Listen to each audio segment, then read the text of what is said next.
Today, we're diving into something that's got millions of people buzzing, the Wim Hof method. It promises to unlock, well, almost superhuman potential. So let's get right into it.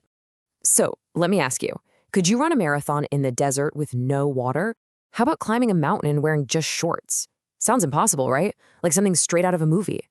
Well, what if I told you someone's actually done this stuff and claims that you can too? And this is the guy. Meet Wim Hof. They call him the Iceman. I mean, his list of world records is just wild. He's run a half marathon barefoot in the Arctic. He's stood in a container packed with ice for almost 2 hours. And he says it all comes down to his surprisingly simple 3-part method. Okay, so how does he do it? What's the secret? Well, his entire system, something he's been working on for decades, is built on just 3 simple pillars, things that are totally natural and supposedly anyone can learn. And here they are. It's all about breathing, cold exposure, and mindset. Think of breathing and cold exposure as the physical heavy lifting. And that third one, mindset, that's the foundation holding the whole thing up. Let's break them down one by one. All right, so first up, the breathing. This is really the cornerstone of the whole thing. It's basically a kind of controlled hyperventilation. Here's how it works. You take 30 to 40 really deep power breaths, in and out, like a bellows. Then, after that last exhale, you just hold. No air in your lungs. You hold it for as long as you can. Then, right when you feel that urge to breathe, you take one big, deep recovery breath in and hold that for about 15 seconds. And then you do the whole thing all over again, maybe 3 or 4 times. Okay, I have to stop here for a second because this is so important.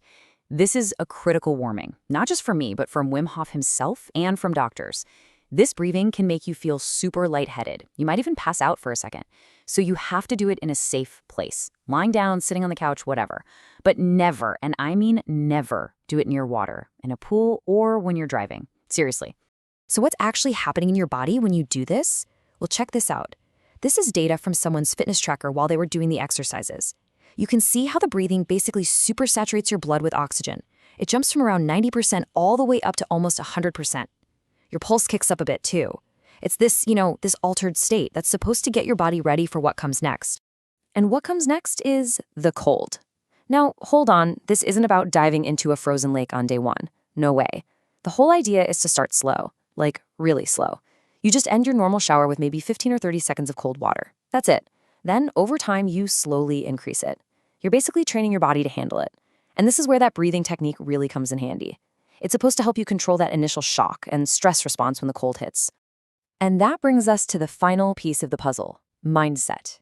You could say this is the glue that holds the other 2 pillars together. It's about the commitment, right? The focus you need to actually do the breathing and to face that cold water every day. Wim Hof believes this is the key that unlocks everything else, that deep inner strength we all have. So, okay, deep breaths, cold showers. Why would anyone do this? Well, the promises are pretty big, and that's exactly what gets so many people interested. I mean, listen to Wim Hof himself. He's not just talking about being able to handle the cold. He's talking about a total upgrade for your health, more energy, less stress, the whole package. And the list of what people claim it does is, well, it's long. We're talking about a stronger immune system, less inflammation in the body, sleeping better, having more energy. And some people even say it helps with symptoms of really tough autoimmune diseases like arthritis or MS. But you know what they say. Big claims require big proof. So what does the science actually say about all this? Let's switch gears and take a look. When scientists look at this method, one word that often comes up is hormesis. It sounds complicated, but the idea is actually pretty simple. It's the concept that small, controlled doses of stress, like, say, a blast of cold water or holding your breath, can actually trigger your body to become stronger and more resilient. It's literally the science behind the saying, what doesn't kill you makes you stronger. So where does the research stand right now? Well, a big review of studies in 2023 found some interesting stuff. It looks like the method can help reduce inflammation by jacking up your adrenaline. That's a plus. But when it comes to boosting athletic performance, the results are kind of all over the place. And here's the big catch.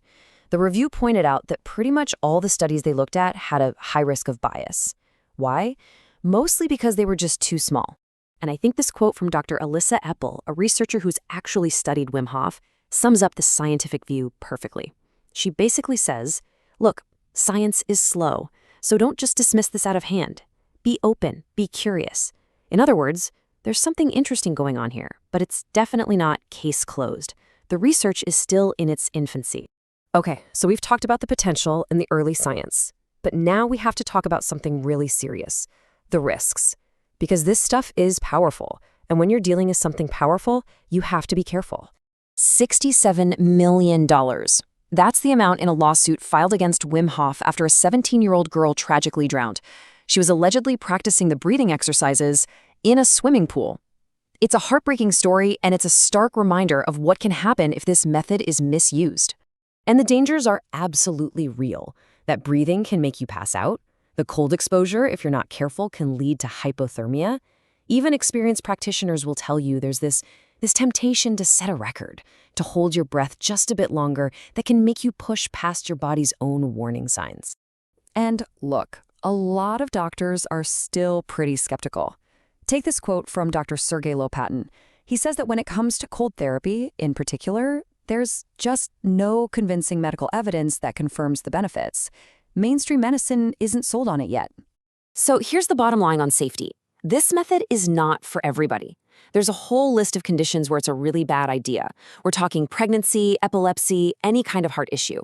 The official advice couldn't be clearer. You absolutely must talk to a doctor before you even think about trying this. Okay, so we've looked at the method, the huge promises, the early science, and the very real risks. Where does that leave us? What are we supposed to make of all this? Well, let's try to sum it up. On one hand, you've got this incredible potential, a simple, totally free method that might help you tap into your body's own power to reduce inflammation and stress.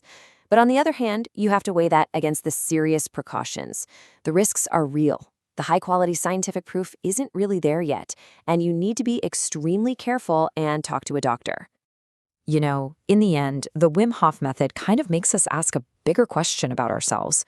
It seems to show that what we think of as our limits might just be suggestions.